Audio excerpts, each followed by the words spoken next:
Ta voiture ne démarre pas ce matin? Tu entends juste un petit clic, clic, clic et rien ne se passe? Avant de paniquer et d'appeler la dépanneuse qui va te coûter un bras, attends une minute. Est-ce que c'est la batterie ou l'alternateur qui est mort? La plupart des gens filent direct au garage et se font facturer 200, 300, voire 400 euros sans même savoir d'où vient le problème. Et si je te disais que tu peux faire le diagnostic toi-même en moins de 2 minutes avec un outil qui coûte moins de 15 euros? Aujourd'hui, je te montre comment tester ta batterie ET, ton alternateur, avec un simple multimètre. On va voir ensemble les valeurs exactes à connaître pour ne plus jamais te faire avoir. C'est parti! Alors, première chose, la sécurité. Tu peux mettre des gants si tu veux, c'est toujours mieux. Tu vas avoir besoin d'un multimètre numérique, ça se trouve partout en ligne ou en magasin de bricolage. Pas besoin du modèle le plus cher, un modèle de base suffit. On commence par le test de la batterie, le plus simple. Attention, pour cette première étape, le moteur de la voiture doit être complètement éteint. Ouvre ton capot, repère ta batterie. Tu vas voir 2 bornes, une rouge, c'est le plus, et une noire, c'est le moins. Prends ton multimètre et règle-le sur le mode tension continue.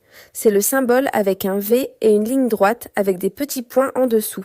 Maintenant, tu prends le câble rouge de ton multimètre et tu le places sur la borne plus de la batterie.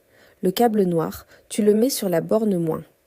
Regarde l'écran du multimètre. Si tu lis une valeur autour de 12,6 volts, super, ta batterie est pleine et en pleine forme. Si ça affiche environ 12,2 volts, elle est à moitié chargée. C'est pas idéal, mais ça peut encore démarrer. Par contre, est-ce que je me situe en dessous de 12 volts? Là, ta batterie est vraiment faible. Et si tu lis moins de 11,5 volts, c'est simple, ta batterie est complètement morte. Dans ce cas, il faut la recharger avec un chargeur ou essayer de démarrer avec des câbles. Une fois que c'est fait, ou si ta batterie était bonne, on passe à l'étape cruciale. Deuxième étape, le test de l'alternateur. C'est lui qui recharge ta batterie quand tu roules. Pour le tester, tu laisses les câbles du multimètre branchés sur la batterie et cette fois, tu démarres le moteur. Fais attention, ne touche aucune pièce en mouvement. Une fois que la voiture tourne, regarde à nouveau l'écran du multimètre. La tension doit avoir augmenté. Idéalement, tu devrais lire une valeur entre 13,8 et 14,4 volts. Si c'est le cas, bravo, ton alternateur fonctionne parfaitement, il fait son travail et recharge bien la batterie. Maintenant, si la tension est en dessous de 13,5 volts, ton alternateur commence à fatiguer. Et si la tension ne bouge pas et reste à la même valeur que moteur éteint, par exemple 12,6 volts, ça veut dire que ton alternateur est mort. Il ne fournit plus aucun courant. Attention, il y a un dernier cas très important. Si la tension monte au-dessus de 15 volts, coupe le moteur immédiatement.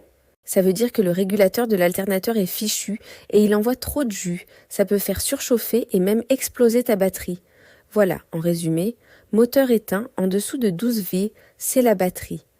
Moteur allumé, si la tension ne monte pas vers 14 V, c'est l'alternateur.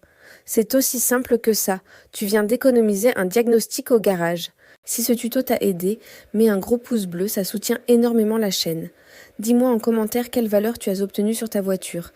Et surtout, abonne-toi, car dans la prochaine vidéo, je te montre comment recharger ta batterie sans la débrancher et sans risquer